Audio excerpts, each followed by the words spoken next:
Hello, hello, hello, everyone. Welcome. Come on into the room tonight.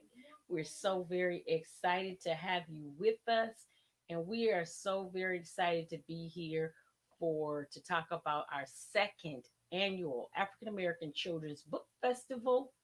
And this is day number 26 of 31 days of reading. So we're almost there to our countdown destination. And we thank you so much for being with us each night. We appreciate the fact that you have joined us and you're taking time out of your busy schedule to be with us. Tonight, we are going to be reading a very, very special book, Going Crazy in Alabama. We're only going to read the beginning parts for you. So we're not going to read the whole thing, but you'll get a chance to get a taste to see. I am your host, Bridget Brown Jackson. If this is your first time joining us, and we are so very excited. These days of reading are the kickoffs for our second annual African American Children's Book Festival, where we celebrate African American books that have children again that represent the African American ethnic group, as well as books that have some very good themes and very good teaching lessons. And so, if you are with us tonight, we appreciate you so much. We're not going to belabor the time tonight. Just want to again reiterate though, if you have not registered, please register. If you're watching this live, or even if you are watching this on a replay, please make sure you share, share, share. Again, we are going to be having our book festival on next Saturday coming up, September the 19th. And we're going to be with you from 12 to 3 p.m. Eastern Standard Time. So tonight, let's get into our book, Gone Crazy in Alabama by Rita Williams Garcia. And she has some wonderful, wonderful books. Her other book, that's the companion book to this one, is One Crazy Summer. And that one also, as well as my book, Panther in the Sky, talks about the Black Panther Party. Her book talks about the Black Panther Party. And so she has, again, youth novels and really, really, really, really wonderful. So this chapter is entitled It Takes a Licking. Hmm. So think about that. It takes a licking. Vonetta, Fern, and I didn't sleep well last night or the night before. There's something about preparing for a trip that draws my sisters and me closer together than we already are. Maybe it's the planning and excitement of going places and seeing who's going to see. As soon as we dragged our suitcases out of the attic, my sisters and I race walked along Herkimer Street and headed to Mr. Mack's store on Fulton to buy a bag of candy that would last the whole trip down south. We planned to fill our hands with different flavored Jolly Ranch sucker candy, wax lips, and pixie sticks, plus bazooka bubblegum to last the whole trip, starting from Brooklyn, New York, then to New Jersey, all the way down to Georgia, and lastly to Alabama. Vanetta was good at keeping track of things and divvying them up between us. So I let her be in charge of handing out the new state candy. Candy was enough to send Vanetta and Firm over the moon, but it didn't mean the same to me. It was so hot for Mr. Goodbar, and the box of Good and Plenty only reminded me of watching movies at the RKO with my pa.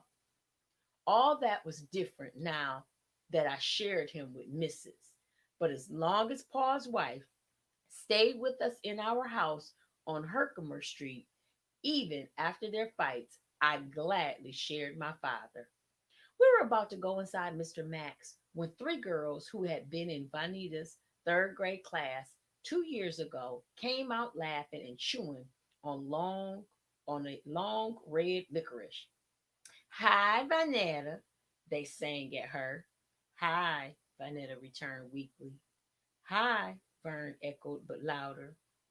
Then they sashayed past us, the one wearing Vanetta's watch snaking her wrist around and around like a baton twirler, except there was no baton. Just Vanita's watch, the watch Vanita had let her hold and never got back.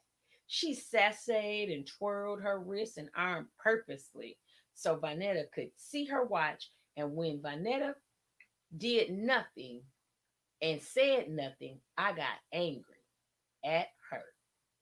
I said, Vanetta, go get your watch. Vanetta tried to act like she didn't hear me, but I knew she did. Don't think I'm going to get it for you.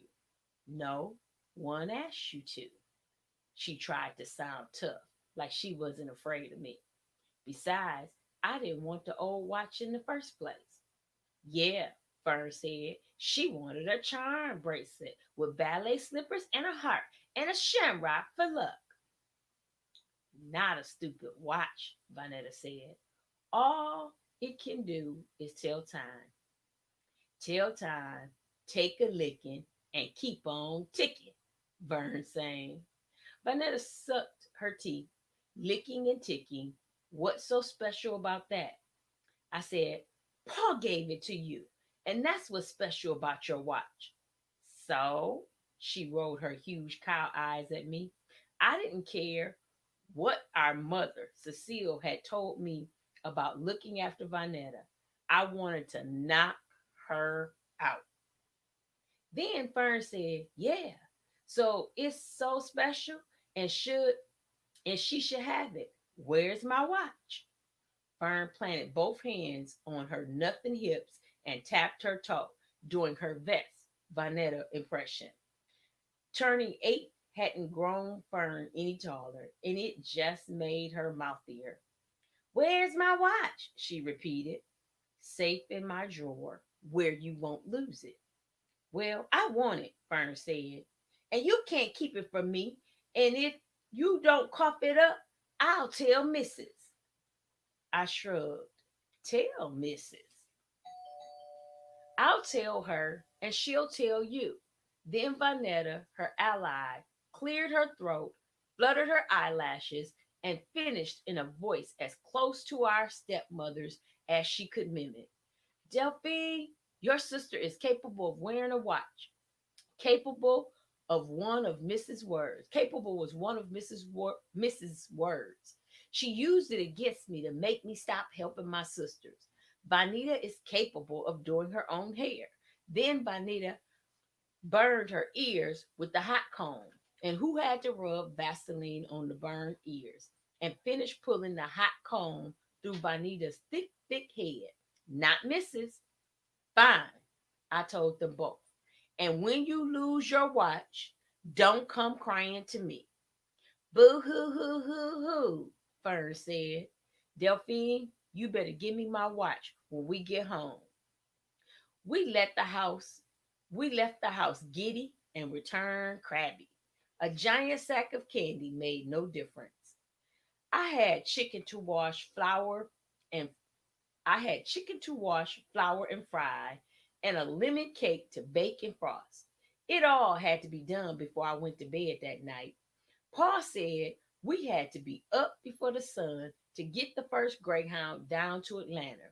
From there, Big Ma and her neighbor, Mr. Lucas, would be waiting to drive us over the state line to Alabama to our great grandmother's little yellow house that just sat on the edge of Prattville on 20 acres that ended at a creek.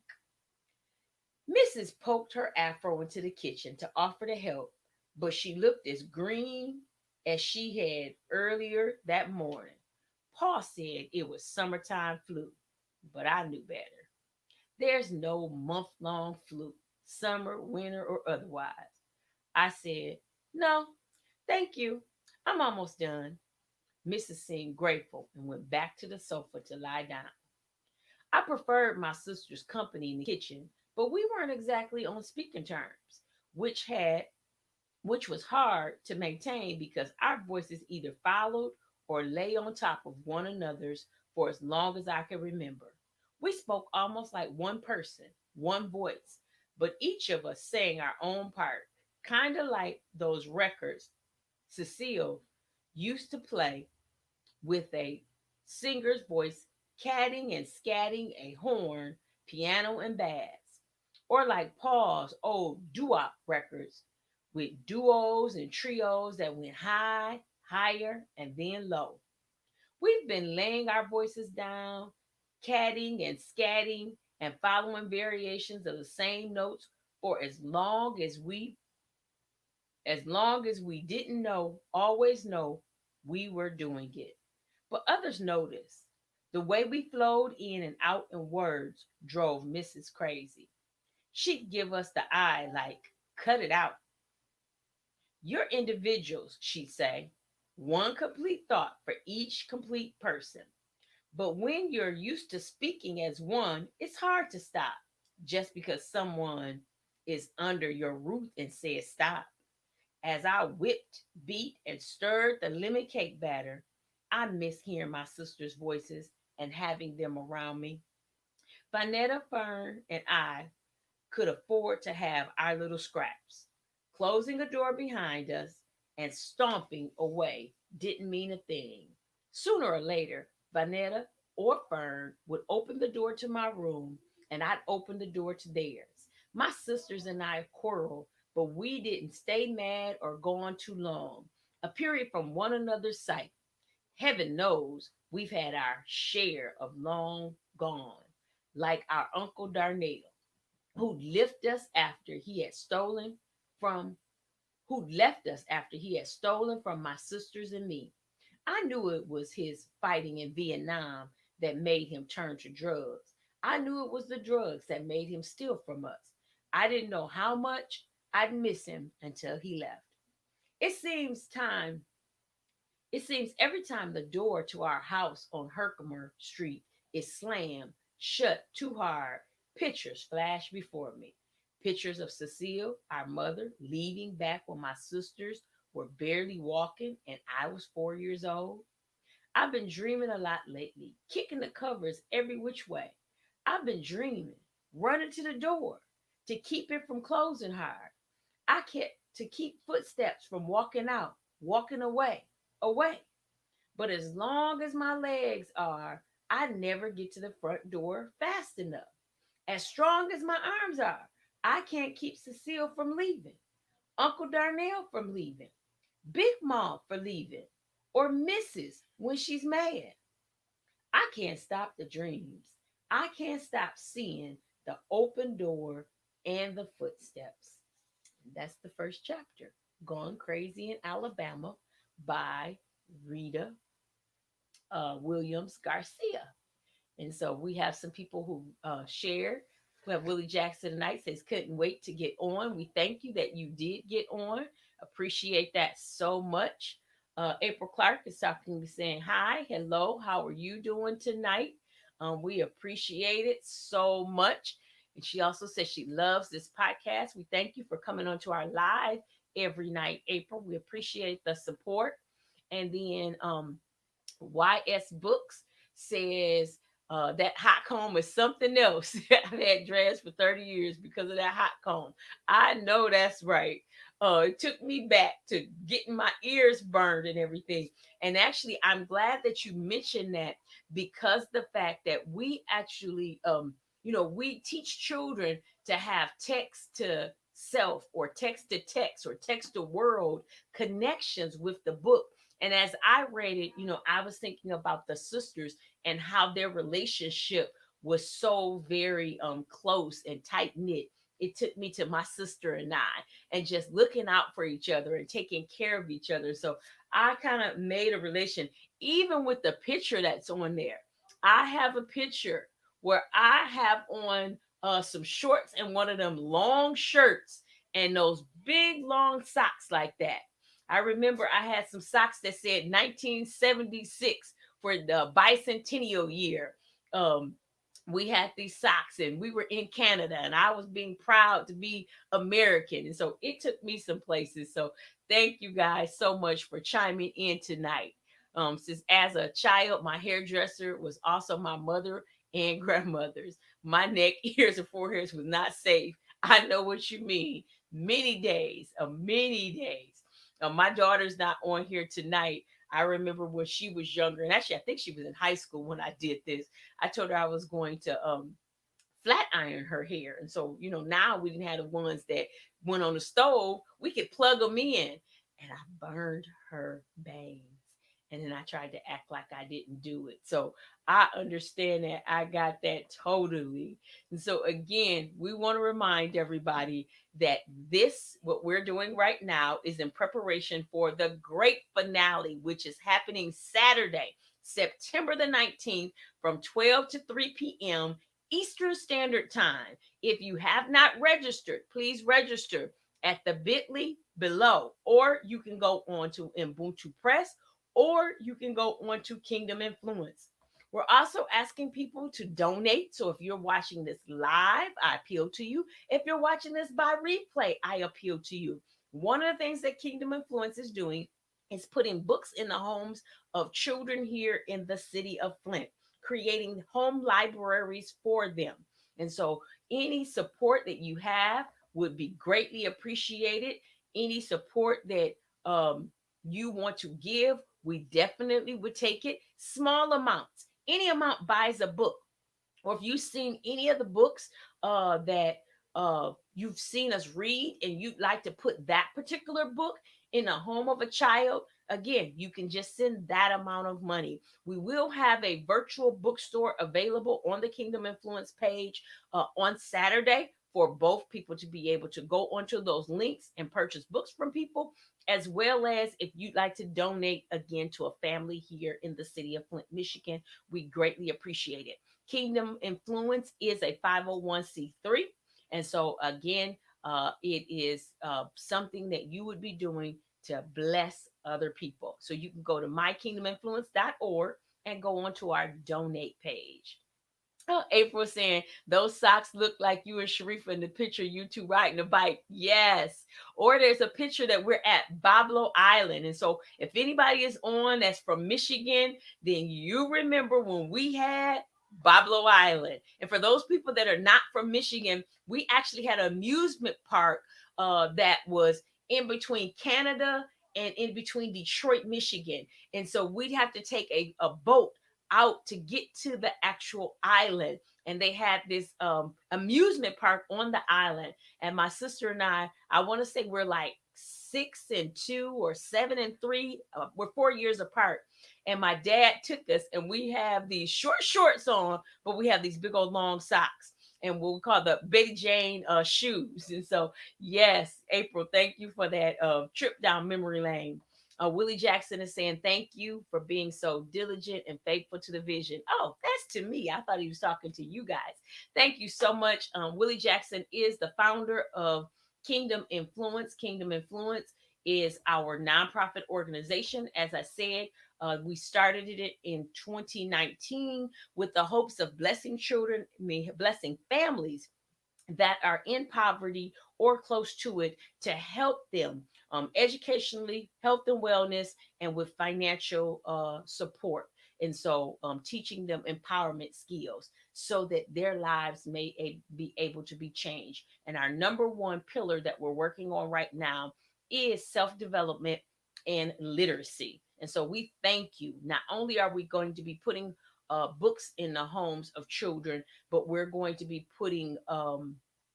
also going to be putting books for adults in the home. So this is not just for children. We're actually trying to build up the literacy for the parents as well. And so we greatly appreciate any help and any support that you can. So again, there's the information right there that you can donate. And here's the information once again for our book festival. It's September 19th. It's a Saturday from 12 to 3 p.m. Eastern Standard Time. And you don't have to register, it's going to be live streamed.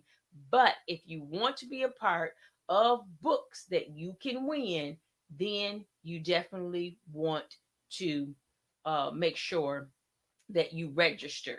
And I'll show you one of the pages, and then we're going to go out on our promo. So here's one of the pages of the books that are available. Oh, wait a minute. Hold on one second. Move this out of your way so you can see it.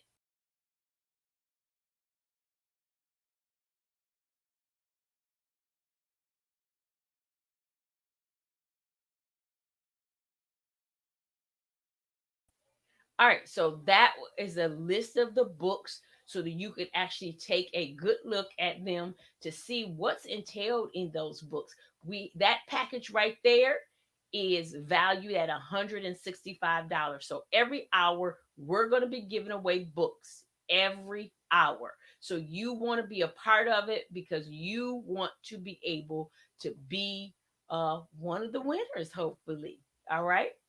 And so, again, my name is Bridget Brown Jackson. It has been a pleasure for you to be with us tonight. Again, share, share, share. Please share this information with other people. We want to have as many people on as possible. This is free, and we have some dynamic people, and we're going to start sharing that. So, for the rest of the week, we're going to share more about the people who are going to be here with us. So, join us tomorrow as we read another book and we talk about what is going to be going on and happening during our event. It's going to be phenomenal. You don't want to miss it. Again, thank you so much for joining us tonight. We're going to say goodbye and we're going to show you our promo. We're going to end on our promo commercial. Have a good evening. Put your fist up. Put your fist up. Put your fist in the air. Put your fist up.